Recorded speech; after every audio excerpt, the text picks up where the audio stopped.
நமது மெய்ப்பரும் நமது மீட்பரும் நமது ஆண்டவருமாகிய இயேசு கிறிஸ்துவில் பிரியமான உறவுகளே, நாள்தோறும் வத்திக்கான் வானொலி நிகழ்ச்சிகளை அருள் ஒளி இணையதளம் வழியாக உங்களுக்கு நாங்கள் ஒளிபரப்புகின்றோம். உங்களுக்காக தொகுத்து வழங்குபவர் உங்கள் அன்பு சோதரன் பேசாலை தாஸ்.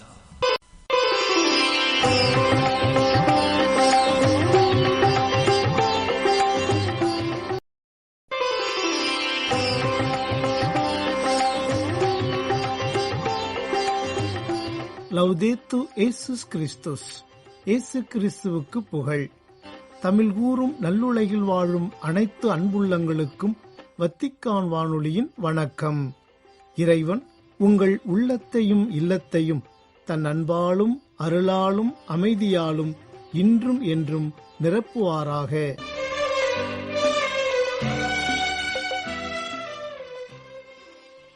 அன்பு நேயர்களே, வத்திக்கான் வானொலி இன்று உங்களுக்கு வழங்கும் நிகழ்ச்சிகள்: ஞாயிறு மறைவுரை சிந்தனை.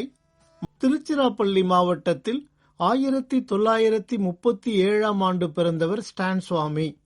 சிறுவயதிலேயே சமூக பணிகளில் ஈடுபடுவதிலும் எளிய ஒடுக்கப்பட்ட மக்களின் உரிமைகளுக்காக போராடுவதிலும் பேரார்வம் காட்டினார். இயேசு சபை பணியாளராக அருள்பொழிவு செய்யப்பட்ட பிறகு தனது துறவு வாழ்வை இயேசுவின் வழியில் கட்டமைத்துக் கொள்ள விரும்பினார். அதன் காரணமாக 1970களில் ஜார்க்கண்ட் மாநிலம் ஜாம்ஷெட்பூர் சென்று தனது அர்ப்பண வாழ்வை தொடங்கினார். அங்கு சென்ற அவர் பூர்வீக இன மக்களின் துன்ப துயரங்களை நேரில் கண்டு மனம் வெதும்பினார். விலாசம் இழந்து விளிம்பு நிலைக்கு தள்ளப்பட்டு நிற்கதியாய் நிற்கும் அவர்களின் வாழ்வை மேம்படுத்த உறுதியேற்றார். அரசாலும் அதிகார வர்க்கத்தாலும் அவர்களுக்கு மறுக்கப்பட்டு வந்த உரிமைகளை பல்வேறு போராட்டங்களை நடத்தி பெற்றுத்தந்தார். ஜார்க்கண்ட் மட்டுமல்லாது நாடு முழுவதிலும் உள்ள பூர்வீக இன மக்களுக்காக அவர் தன் வாழ்நாள் முழுவதும் போராடினார். இதனால் ஸ்டான் சுவாமி பூர்வீக இன மக்களின் மீட்பராக அடையாளமாகியுள்ளார். அவர் என்ஐஏ என்ற அமைப்பால் மாவோயிஸ்ட் தீவிரவாதிகளுடன் தொடர்பு இருப்பதாக பொய்க் குற்றம் சுமத்தப்பட்டு அநீதியான முறையில் சிறையில் அடைக்கப்பட்டு உயிரிழந்தார். ஆனால் அவருக்கு எதிரான ஆவணங்கள் அனைத்தும் பொய்யானவை என அமெரிக்காவைச் சேர்ந்த தடயவியல் நிறுவனம் அதிர்ச்சிகரமான அறிக்கையை அப்போது வெளியிட்டது. அதில் அருள் பணியாளர் ஸ்டான் சுவாமியின் மடிக்கணினியில் கணினி ஊடுருவிகளால் திட்டமிட்டு ஜோடிக்கப்பட்ட பல சதி ஆவணங்கள் புகுத்தப்பட்டதாக ஆதாரபூர்வமாக நிரூபிக்கப்பட்டது. இந்நிறுவனத்தின் அறிக்கையால் என்ஐஏ அமைப்பு அருள் பணியாளர் ஸ்டான் சுவாமி மீது சுமத்திய குற்றச்சாட்டுகள் அனைத்தும் போலியானவை, பொய்யானவை என்பது தெரிய வந்தது. அன்பர்களே, இன்று நாம் திருவருகை காலத்தின் 4ஆம் ஞாயிறை சிறப்பிக்கின்றோம். கிறிஸ்து பிறப்பு விழா மிக அண்மையில் உள்ள நிலையில் இன்றைய வாசகங்கள் மூவரை நமக்கு மிக பெரும் அடையாளங்களாக கொடுக்கின்றன. முதலாவதாக, இறை தந்தையின் ஒரே திருமகனாகிய இயேசு கிறிஸ்து எப்போதும் நம் உடனிருக்கும் மீட்பராக, அதாவது இம்மானுவேலாக அடையாளப்படுத்தப்படுகிறார். ஆண்டவர்தாமே உங்களுக்கு ஓர் அடையாளத்தை அருள்வார். இதோ கருவுற்றிருக்கும் அந்த இளம்பெண் ஓர் ஆண்மகவை பெற்றெடுப்பார். அக்குழந்தைக்கு அவர் இம்மானுவேல் என்று பெயரிடுவார் என்று மீட்பராகிய இயேசுவை அடையாளப்படுத்தும் இறைவாக்கினர் எசாயா, தீமையை தவிர்த்து நன்மையை நாடி தேர்ந்து கொள்வதற்கு அறியும்போது அவன் வெண்ணெயையும் தேனையும் உண்பான். அந்த குழந்தை தீமையை தவிர்த்து நன்மையை நாடி தேர்ந்து கொள்வதற்கு முன் உம்மை நடுநடுங்கச் செய்யும் அரசர்கள் இருவரின் நாடுகளும் பாலை நிலமாக்கப்படும் என்று கூறுவதன் வழியாக இம்மானுவேல் எப்படிப்பட்ட அடையாளமாக இருப்பார் என்பதையும் எடுத்துரைக்கின்றார். கிமு 7ஆம் நூற்றாண்டின் பிற்பகுதியில் செப்பனியா இறைவாக்கு உரைத்தார். அவர் இறைவாக்கு உரைத்த காலம் யோசியா அரசன் கிமு 621 செயல்படுத்திய சமய சீர்திருத்த முன்னைய 10 ஆண்டாக இருக்கலாம் என்று விவிலிய பேராசிரியர்களால் கணிக்கப்படுகிறது. அழிவின் நாள் நெருங்கிவிட்டது. அப்பொழுது யூதா வேற்று தெய்வங்களை வழிபட்டதற்காக தண்டிக்கப்படும். எருசலேம் அழிவுற்றாலும் மீண்டும் ஒரு நாள் முன்னைய நன்னிலைக்கு உயர்த்தப்படும். பணிவும் நேர்மையும் மிக்க மக்கள் அங்கு மீண்டும் வாழ்வார்கள் என்ற செய்தி தரப்படுகிறது. குறிப்பாக கடவுள் அம்மக்களுடன் உடனிருப்பவராக இறைவாக்கினர் செப்பனியாவால் எடுத்து காட்டப்படுகிறார். இதனையே இன்றைய முதல் வாசகத்தில் பார்க்கின்றோம். மகளே சீயோன், மகிழ்ச்சியால் ஆர்ப்பரி, இஸ்ரவேலே ஆரவாரம் செய். மகளே எருசலேம், உன் முழு உள்ளத்தோடு அகமகிழ்ந்து அக்களி. ஆண்டவர் உன் தண்டனை தீர்ப்பை தள்ளிவிட்டார், உன் பகைவர்களை அப்புறப்படுத்தினார். இஸ்ரவேலின் அரசராகிய ஆண்டவர் உன் நடுவில் இருக்கின்றார். நீ இனி எந்த தீங்கிற்கும் அஞ்சமாட்டாய். அந்நாளில் எருசலேமை நோக்கி இவ்வாறு கூறப்படும்: சீயோனே, அஞ்ச வேண்டாம், உன் கைகள் சோர்வடைய வேண்டாம். உன் கடவுளாகிய ஆண்டவர் உன் நடுவில் இருக்கின்றார். அவர் மாவீரர், மீட்பு அளிப்பவர். உன் பொருட்டு அவர் மகிழ்ந்து களி கூறுவார். தம் அன்பினால் உனக்கு புத்துயிர் அளிப்பார். உன்னை குறித்து மகிழ்ந்து ஆடி பாடுவார்.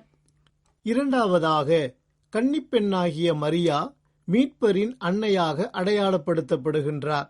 எவ்விதமான வரலாற்று பின்புலமும் கொண்டிராத ஏழை குடும்பத்தைச் சேர்ந்த எளிய பெண்ணான மரியா மெசியா என்னும் மீட்பரை இவ்வுலகிற்கு அளிக்கும் கொடையாளராக எடுத்து காட்டப்படுகிறார். நமது முதல் பெற்றோர் புரிந்த பாவத்திற்கு ஆதிகாரணமான அழகையை அழித்தொழிப்பவராக, அதாவது சாத்தான் என்னும் தீமையை அழிக்கும் பேராயுதமாக ஆண்டவராகிய கடவுளால் படைப்பின் தொடக்கத்திலேயே அடையாளப்படுத்தப்படும் நம் அன்னை மரியா, இதோ கருவுற்றிருக்கும் அந்த இளம்பெண் ஓர் ஆண் மகவை பெற்றெடுப்பார். அக்குழந்தைக்கு அவள் இம்மானுவேல் என்று பெயரிடுவார் என்று மீண்டும் அவர் மீட்பரின் தாயாக இறைவாக்கினர் எசாயா வழியாக இவ்வுலகிற்கு அடையாளப்படுத்தப்படுகிறார். மறுபுறம் தன்னை இவ்வுலகிற்கு மீட்பரின் தாயாக அடையாளப்படுத்திய அந்த மாபெரும் கடவுளை புகழ்ந்து பாடுகிறார் மரியா. அவருக்கு அஞ்சி நடப்போருக்கு தலைமுறை தலைமுறையாய் அவர் இரக்கம் காட்டி வருகிறார். அவர் தம் தோள் வலிமையை காட்டியுள்ளார். உள்ளத்தில் செருக்குடன் சிந்திப்போரை சிதறடித்து வருகிறார். வலியோரை அரியணை நின்று தூக்கி எறிந்துள்ளார். தாழ்நிலையில் இருப்போரை உயர்த்துகிறார்.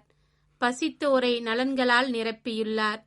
செல்வரை வெறுங்கையராய் அனுப்பிவிடுகிறார். மூன்றாவதாக, இறைவனின் மீட்பு திட்டத்தில் திரைக்கு பின்னாலிருந்து செயல்பட்டவராக, தன்னை எவ்விதத்திலும் முன்னிலைப்படுத்திக் கொள்ளாத ஒரு நேர்மையாளராக யோசேப்பு அடையாளப்படுத்தப்படுகின்றார். தூக்கத்தில் வருவதல்ல கனவு, உங்களை தூங்கவிடச் செய்யாமல் இருப்பதுதான் கனவு என்பார் அப்துல் கலாம். கனவுகளின் நாயகராக யோசேப்பை நாம் கொண்டாடினாலும் இறைவனின் மீட்பு திட்டம் நிறைவேற தனது தூக்கத்தை தொலைத்தவர் அவர் என்று கூறினால் அது மிகையாகாது. காரணம், கனவுகளில் வெளிப்படுத்தப்பட்ட கடவுளின் வார்த்தைகளை கணக்கச்சிதமாய் செயல்படுத்தியவர் அவர். ஒரு சராசரி மனிதருக்கு இருந்த அத்தனை ஆசைகளையும் ஏக்கங்களையும் அவர் தன்னகத்தே கொண்டிருந்த போதிலும் இறைவனின் மீட்பு திட்டத்திற்காக அவை எல்லாவற்றையும் தியாகம் செய்தவர். தன்னையும் கரைப்படுத்திக் கொள்ளாமல் கருவில் இயேசுவை சுமந்தவளாய் கலக்கமுற்ற நிலையில் இருந்த அன்னை மரியாவையும் கரைப்படுத்தி விடாமல் திருக்குடும்பம் தியாகமேற்க திடமாய் சிந்தித்தவர் யோசேப்பு. உலகம் இகழ்ந்தால் என்ன, ஊரார் தூற்றினால் என்ன, வருவது வரட்டும், ஒரு கை பார்த்து விடுவோம் என்று தீர்க்க மனம் கொண்டு தீவிரமாய் செயல்பட்டவர். பழைய ஏற்பாட்டில் வரும் யோசேப்பு வழியாக இஸ்ரேல் மக்களை மீட்டெடுத்த இறை தந்தை புதிய ஏற்பாட்டில் யோசேப்பு வழியாக இந்த ஒட்டுமொத்த மனுக்குலமும் மீட்பு பெற உதவுகிறார். இந்த இரண்டு யோசேப்புகளும் நேர்மையாளர்களாக, நீதிமான்களாக, கடவுளின் மீட்பு திட்டத்திற்கு அடிபணிபவர்களாக, கனவுகளில் இறை திட்டத்தை அறிந்து அவைகளை செயல்படுத்தும் செயல் வீரர்களாக அடையாளப்படுத்தப்படுவதை நாம் ஒப்பிட்டு பார்த்து கொள்ளலாம். யோசேப்பு தூக்கத்திலிருந்து விழித்தெழுந்து ஆண்டவரின் தூதர் தமக்கு பணித்தவாறே தம் மனைவியை ஏற்றுக்கொண்டார் என்ற இறைவார்த்தைகள் அவர் ஒரு நேர்மையாளர் என்பதற்கு சான்று பகர்கின்றன. அன்னை மரியா தன் மகன் இயேசுவுடன் கல்வாரி பயண அனுபவங்களை பெற்றது போலவே யோசேப்பும் பெற்றார். கர்ப்பவதியான மரியாவை பெத்லகேம் அழைத்துச் சென்றதும் அங்கிருந்து அன்னை மரியாவையும் குழந்தை இயேசுவையும் எகிப்துக்கு கூட்டிச் சென்றதும் இறுதியாக எகிப்திலிருந்து மீண்டும் நாசரேத்துக்கு திரும்பிச் சென்றது வரையிலான யோசேப்பின் பயணம் ஒரு கல்வாரி பயணம் என்பதை நாம் அறிந்து கொள்ள வேண்டும். அதாவது அன்னை மரியாவுக்கு முன்பே யோசேப்பு கல்வாரி அனுபவங்களை பெற்றுவிட்டார் என்பதுதான் உண்மை. அன்பர்களே, கடந்த 2022 ஆண்டுக்கான உலகம் முழுவதும் உள்ள ஊக்கமளிக்கும் மற்றும் செல்வாக்குமிக்க 100 பெண்களின் பட்டியலை BBC செய்தி நிறுவனம் வெளியிட்டது. இந்த பட்டியல் 2022 ஆண்டில் உலகளவில் போராட்ட களத்தின் மையத்தில் பணியாற்றிய பெண்களின் பங்களிப்பை பிரதிபலித்தது. ஈரானில் துணிச்சலுடன் மாற்றத்தை கோரிய எதிர்ப்பாளர்கள் முதல் உக்ரைன் மற்றும் ரஷ்யாவில் மோதலையும் எதிர்ப்புணர்வையும் வெளிப்படுத்திய பெண்கள் வரை இந்த பட்டியலில் இடம்பெற்றிருந்தனர். இவர்கள் ஒவ்வொருவருமே ஒவ்வொரு துறையின் அடையாளமாக பிரதிபலித்தனர். இவர்களில் இந்திய நாட்டைச் சேர்ந்த 3 அடங்குவர். இம்மூவரில் சினேகா ஜவாலே என்ற பெண் ஒரு சமூக சேவகராக போற்றப்படுகிறார். இவரது வாழ்க்கை மிகவும் வலிநிறைந்த ஒன்று. 2000 ஆண்டு டிசம்பர் மாதத்தில் அதிக வரதட்சணையை வழங்க இவரது பெற்றோர் தவறியதால் சினேகா ஜுவாலேயின் கணவர் அவரை மண்ணெண்ணெயை ஊற்றி தீயிட்டு கொளுத்தினார். இதில் அவரது கழுத்து, மார்பு, வயிறு உள்ளிட்ட பகுதிகள் தீயால் கடுமையாக பாதிக்கப்பட்டன. இந்த கொடூரம் அவரின் 3½ வயது மகனின் கண்முன்னரே நிகழ்ந்தது. இந்நிகழ்விற்கு பிறகு அவரது கணவர் அவரது மகனுடன் வெளியேறிவிட்டார். தனது பெற்றோராலும் கணவர் குடும்பத்தாலும் முற்றிலுமாக கைவிடப்பட்ட நிலையில் தன்னம்பிக்கை இழக்காதவராக தனது அயராத உழைப்பால் அதிர்ஷ்ட அட்டை படிப்பவராகவும் திரைக்கதை எழுத்தாளராகவும் மாறினார். இதன் வழியாக தனது வாழ்வுக்கான வருவாயை ஈட்டிக் கொள்ளத் தொடங்கினார். அது மட்டுமல்லாது இப்போது சிறந்ததொரு சமூக சேவகியாக மாறி வாழ்க்கையின் பல்வேறு நிலைகளில் பாதிக்கப்பட்டுள்ள பெண்களுக்கு நம்பிக்கை தரும் அடையாளமாக இருக்கின்றார்.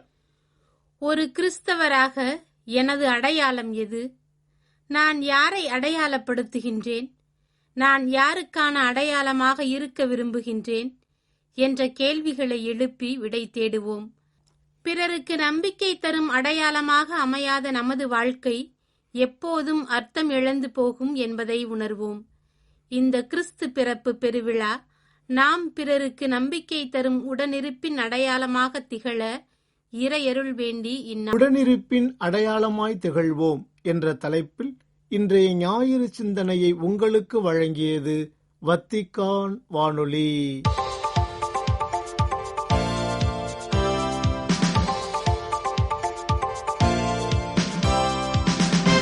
செய்திகள்.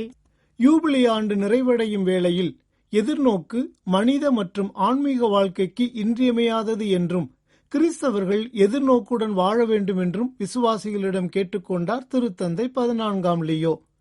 டிசம்பர் 20 சனிக்கிழமையன்று வத்திக்கானின் புனித பேதுரு பெருங்கோவில் வளாகத்தில் கூடியிருந்த பல்வேறு நாடுகளைச் சேர்ந்த திருப்பயணிகளுக்கு வழங்கிய சிறப்பு யூபிலி விழா பொது மறைக்கல்வி உரையில் இவ்வாறு கூறினார் திருத்தந்தை.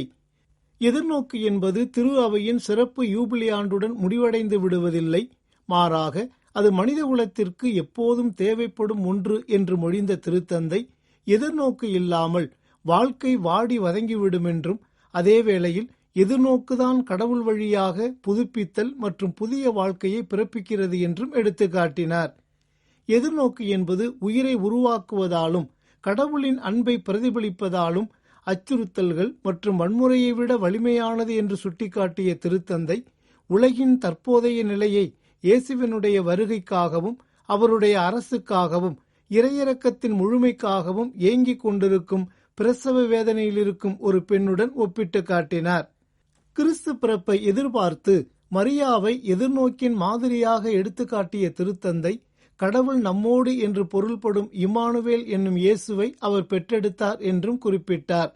விசுவாசிகள் தங்கள் சொந்த வாழ்க்கையில் எதிர்நோக்கிற்கு உயிர் கொடுத்து தங்கள் செயல்கள் வழியாகவும் கடவுளுடைய வார்த்தையை வெளிப்படுத்துவதன் வழியாகவும் அன்னை மரியாவுடைய முன்மாதிரியை பின்பற்ற வேண்டும் என்று விசுவாசிகளிடம் வலியுறுத்தினார் திருத்தந்தை. திருத்தந்தை 14ஆம் லியோ அவர்கள் திருப்பீட தொழிலாளர் அலுவலகத்திற்கான புதிய சட்டத்தை அங்கீகரித்துள்ளார் என்றும், இது திருப்பீடத்தில் பணியாற்றும் தொழிலாளர்களை ஊக்குவிக்கவும் பலப்படுத்தவும் உதவும் என்றும் செய்திக்குறிப்பொன்று தெரிவிக்கின்றது. விதிமுறைகளை உருவாக்குதல், பணியாளர் நலனை மேம்படுத்துதல் மற்றும் பயிற்சியை ஊக்குவித்தல் உள்ளிட்ட தொழிலாளர் அலுவலக அமைப்பின் அனைத்து முந்தைய செயல்பாடுகளையும் இந்த புதிய சட்டம் உறுதிப்படுத்துகிறது. இந்த மாற்றங்கள் வேலைவாய்ப்பு மற்றும் திரு அவையின் சமூக கோட்பாட்டின் மீதான திருத்தந்தையின் அக்கறையை வெளிப்படுத்துகின்றன. அதே வேளையில் அலுவலகத்திற்குள் செயல்திறன், ஒருங்கிணைப்பு மற்றும் நிபுணத்துவத்தை மேம்படுத்துகின்றன. தொழிலாளர் அலுவலக அமைப்பு 1988 ஆண்டு திருத்தந்தை புனித 2 ஜான்பால் அவர்களால் நிறுவப்பட்டது. இது தற்போது ஒரு தலைவர், 2 மதிப்பீட்டாளர்கள், ஓர் இயக்குனர், ஓர் ஒப்புரவிணக்க மற்றும் நடுவர் தீர்ப்பாய குழு மற்றும் விரிவாக்கப்பட்ட செயற்குழுவை உள்ளடக்கியுள்ளது. எருசலேமின் லத்தீன் வழிபாட்டு முறை முதுபெரும் தந்தை கர்தினால் பியர் பத்திஸ்தா பிட்சபாலா அவர்கள் காசாவில் உள்ள திருக்குடும்ப பங்கின் கத்தோலிக்க விசுவாசிகள் அடங்கிய சிறிய குழு ஒன்றுடன் இணைந்து கிறிஸ்துமஸ் பெருவிழாவை கொண்டாடி மகிழ்ந்தார்.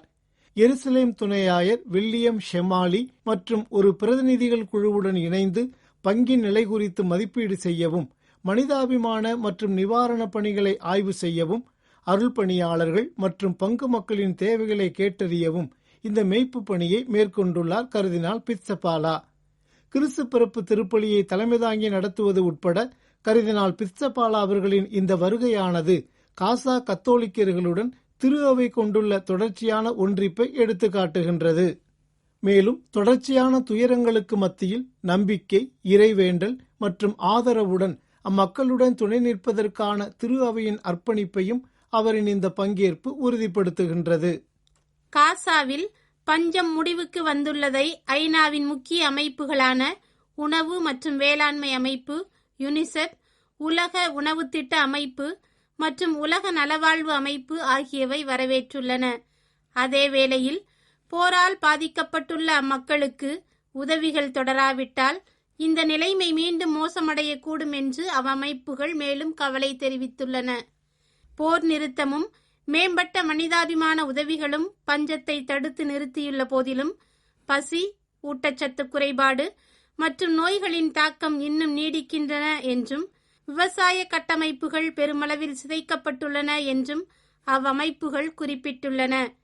காசாவில் நிலவும் கடும் உணவு பற்றாக்குறை குறித்து ஐபிசி வெளியிட்டுள்ள அறிக்கையொன்றில் 16 லட்சம் மக்கள் இன்னும் கடுமையான உணவு தட்டுப்பாட்டினால் பாதிக்கப்பட்டுள்ளனர் என்றும் தெரிவித்துள்ளது. நேயர்களே, இத்துடன் வத்திக்கான் வானொலியின் தமிழ் ஒலிபரப்பு நிறைவு பெறுகின்றது. உங்கள் செவிமடுத்தலுக்கு நன்றி. வணக்கம். வணக்கம்.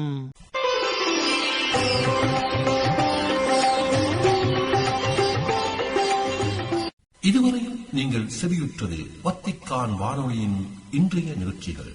மீண்டும் மற்றும் ஒரு வத்திக்கான் வானொலி நிகழ்ச்சியில் உங்கள் அனைவரையும் சந்திக்கும் வரை அன்பு விடைபெற்றுச் செல்வது உங்கள் அன்பின் பேசாலை தாஸ்.